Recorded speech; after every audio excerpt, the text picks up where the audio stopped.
Feeling ఉంటుంది. Indians అంటే ugly ugly people. అట్లా మనం చేస్తే ప్రజల్లోకి ఒక మార్పు వెళ్ళిపోతే దాంతో మనం అంతా కొంత మార్పు తీసుకొచ్చిన వాళ్ళేది. దీనికి మనంతా కృషి చేయాలి.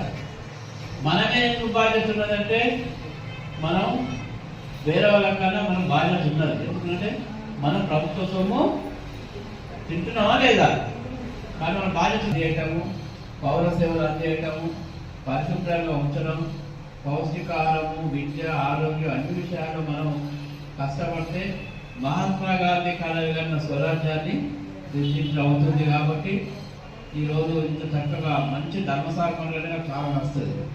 నిజంగా ఈరోజు అంటే ఒకప్పుడు అంటే గతం అంటే మనం పడుకొని లేవగానే మనకు ఇష్టమైన బిడ్డను చూడము, లేకపోతే కొడుకు చూడము, అమ్మని చూడము, భార్య చూడడం సంథింగ్ ఏదో అయితే ఇప్పుడు లేవని చూద్దాం.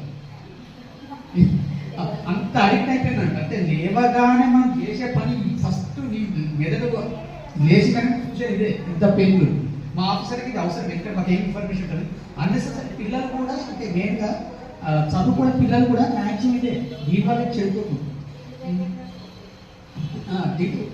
ఇంకోటి దీనివల్ల వైబ్రేషన్స్ వచ్చి కూడా ఇబ్బంది అయితే అంటే స్థాయికి ఆ పట్టుదలకు పోయి సాధించడానికి కారణం ఇది లేకపోవడం. ఇంకొకటి ఏంటంటే రియల్గా మేము అంటే అందరం మనం చదువుకున్న రోజు ఇది లేదు. మహా అంటే టీవీ ఉండవచ్చు, రేడియో ఉండవచ్చు, మహా అంటే ఆ టీవీలో ఒకటి చదువుకున్నాం. కానీ మనకు చాలా మంచిది నిజంగా. అది ఉంటే మనం ఇది ఉంటే మనం చేయబడేవాళ్ళం. ఇది లేకపోవడం వల్ల కూడా మంచిగా ఉంది. పిల్లలు కూడా కష్టాలని కూడా తెలియాలి నాకు ఓకే. రెండు ఇంకొక విషయం ఏంటి, ప్లాస్టిక్ విషయం కూడా చాలా చాలా చాలా సందర్భాలు మేము ఇట్లా శానిటేషన్ పనిచేస్తూ అంటారు. మేము ఇట్లా తీసుకుంటాం, మా సిబ్బంది వాడు మనిషికి తీసుకుంటాడు, వాడిని తీసి పెడతాడు.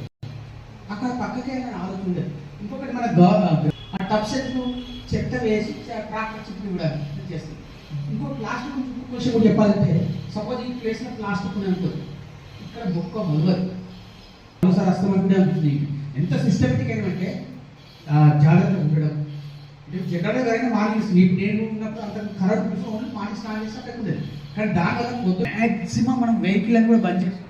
అంటే మా అధికారుల కూడా మేము తిరగాల్సిన అవసరం మేము తిరిగాం, కానీ మ్యాక్సిమం ఎవరు కూడా రోడ్డు మీద తిరగలేదు. బట్ టైంలో చనిపోయిన వాళ్ళు దురదృష్టమైనటువంటి చావులు. మేము కూడా ఎన్నో చావులు చూసినాం. వాళ్ళ భార్య పిల్లలు కూడా ఇక్కడ వాళ్ళ భర్త చెప్పి దగ్గరికి పోలే పరిస్థితి.